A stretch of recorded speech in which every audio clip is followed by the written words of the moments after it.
Princeton's a great school. I was lucky to go there.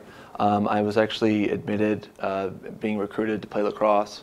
I studied political economics while I was there, which was a very interesting topic to study with the diverse student body that we have at Princeton. In terms of social life, there was a lot of stuff going on constantly. It's a very small campus filled with about 5,000 students, so there's always something to do. The professor to student ratio is about 1 to 5.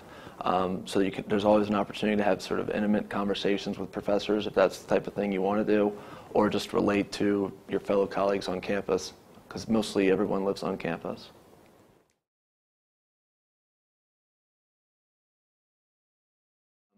I would say the size of the school and the fact that a lot of the students do live on campus. You know, a lot of Princeton's about 5,000 total undergrads. There's a lot of schools out there that are a lot more. There's a lot of very good schools out there that have a lot more students, but I attended Princeton, so that's the experience I can speak to. By the end of your 4 years, you know basically 90% of the names of the people in your class. You might not be friends with everyone, but because it is Princeton, there's something you can learn from everyone there. The second thing that I found to be most interesting while I was there was the fact that people do live on campus. So you're in a very close quarters with your colleagues, some of whom will be your friends, some of whom might end up helping you with homework or becoming your teachers, but at the end of the day you're going to benefit from the presence of the student body. So the network that one develops while at Princeton is really incredible. Just a week from now I'll be going back for my 5th reunion on campus, which is where basically every graduate in the history of Princeton who's still alive comes back to campus, and you can meet people, you can reconnect with friends, you can reconnect with people who were just acquaintances, or you can connect for the first time with people on campus who you never met while you were there. It's really an extraordinary event, and it's fabulous for marketing. There's Princeton grads all over the world, not just in the US. There's alumni all over the world. There's applications coming in from all over the world. And I think, you know, when I reflect on that, when I'm here in China, I think of the Chinese term for networking, guanqi, and Princeton offers an opportunity to network and to expand your network constantly.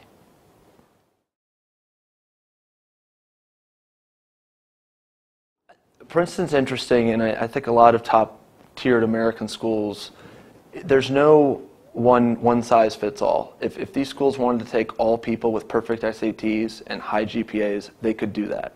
But what they're looking for, and Dean Rapley, I'm sure will speak to this when she speaks, is someone who has a variety of interests, who's, you know, it's a cliche statement, but is well-rounded.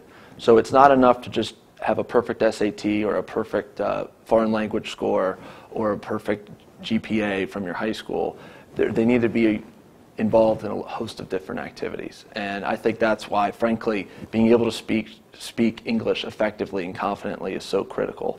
Because once you get to campus, life on a college campus doesn't start and stop in the classroom. It's happening 24 hours a day, 7 days a week while you're there. And there's constantly stuff to be learned, whether it's from your professor, from your friends, from your colleagues in class.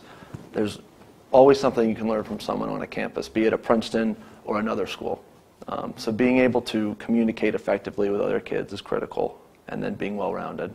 So when you think of a place like Princeton, just showing up to class, learning from the professor, and doing your homework is about 1/10 of the experience. The fuller experience, the other 90%, comes from making new friends, learning from your colleagues, getting to know your roommates, and you can't do that effectively unless you can communicate efficiently and confidently with your friends on campus. When I think about what it takes to be successful at a place like Princeton and then onward out in the real world once you have a job, it's something that I've learned from my dad that we call the 3 C's. You need to be able to be collaborative with individuals, so to be able to work as a team, because you're going to be doing that at Princeton, you're going to be doing that at any college, you're going to be doing that in the working world. You need to be able to contribute to the conversation, whether that be in class or in a business setting, and you need to have the confidence to speak up in both of those types of environments.